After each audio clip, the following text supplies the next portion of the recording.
Всем здравствуйте! Вы на моем рукодельном канале, с вами Любовь. Сегодня буду делать дорожку вот с такими милыми сердечками. Это отличный вариант для тех, кто не умеет вязать. И это будет очень быстро и просто. А еще это прекрасный способ утилизировать ненужную одежду из трикотажа. В предыдущем видео я уже показывала один вариант коврика. Кто не видел, заходите, смотрите. Ссылку оставлю вверху. В видео включены субтитры. Зайдите в настройки и выберите нужный язык. Сегодня у меня в работе трикотажная юбка. Она длинная, ткани получится много. Трикотаж тонкий, хорошо тянется.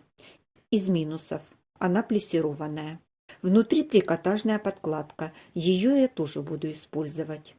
И еще трикотажная водолазка.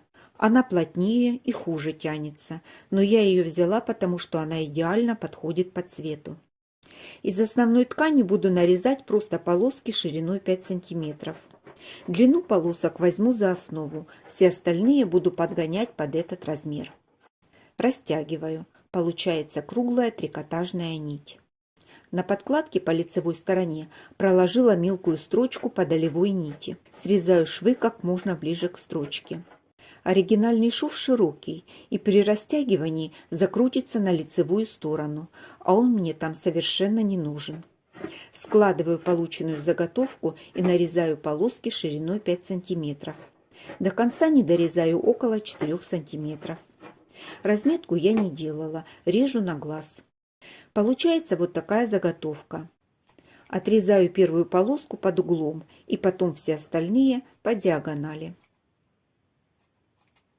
Растягиваю, швы соединения закрутились внутрь. С лицевой стороны все аккуратно.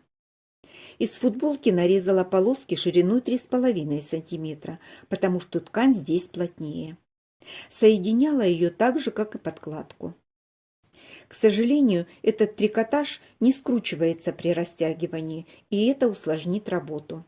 Взяла 2 светлых полоски и 1 темную. Выровняла их по краю и сколола булавкой. Отмеряю от края 4 или можно 5 сантиметров. Связываю их вместе вспомогательной нитью. Это будет размер бахромы. Сильно не затягиваю, чтобы потом можно было легко ее срезать. Фиксирую зажимом к столу, чтобы было удобно работать. Нити должны быть кверху гладкой стороной. Начинать вязание все время буду с контрастной нити. Плету самую обычную косичку. Слежу, чтобы края полоски были внизу. У меня из-за плессировки кажется, что нить перекрутилась, но это складки, я их не смогла разутюжить.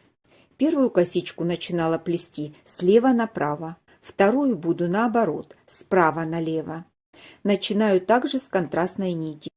Хорошо, чтобы косички получились равномерными и приблизительно одинаковой плотности. У меня получилось 10 косичек левосторонних и 10 косичек правосторонних. Количество может быть разное, главное, чтобы делилось пополам. Косички получаются немного разного размера по длине. Сборку начну с самой короткой косички. Беру 2 косички, одну левую, вторую правую. Совмещаю контрастные нити. Получается рисунок, похожий на сердечки. Соединять буду строчкой зигзаг. Нитки взяла в тон светлой ткани.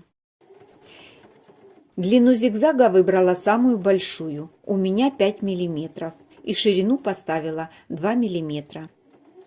Во время стачивания, если полоски не совпадают, можно немного растянуть одну сторону или немного припосадить. Это ручная работа, и это нормально. Косички достаточно объемные. Если на машине есть дополнительный подъем лапки, просто нужно им воспользоваться. Если такой опции нет, то косички под лапку удобнее заводить с 2 сторон. Ставлю закрепку и сшиваю, совмещая цвета.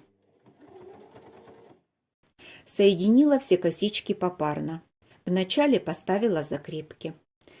Дальше соединяю все пары вместе. При сборке все заготовки выровняла по одному краю. По началу плетения проложу 2 параллельные строчки, чтобы закрепить край изделия. Строчки проложила прямые. При желании можно сделать одну декоративную или пришить тесьму. От края отложила одинаковое расстояние и с другой стороны тоже проложила 2 параллельные строчки. Срезала все лишнее.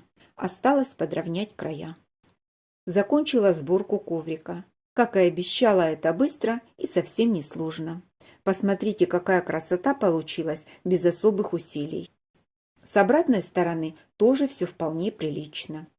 За счет того, что моя контрастная нить не скрученная, а просто сложенная, сердечки получились слегка угловатые. Если взять трикотаж, который хорошо скручивается при растягивании, рисунок будет выглядеть еще эффектнее. По цвету она подходит в ванную, вот туда я ее и положу. В целом меня все устраивает. Замечательная идея для переработки трикотажных изделий. Жду ваших комментариев. Я их все вижу, читаю и по возможности отвечаю. А я на этом с вами прощаюсь. До встречи в новых видео.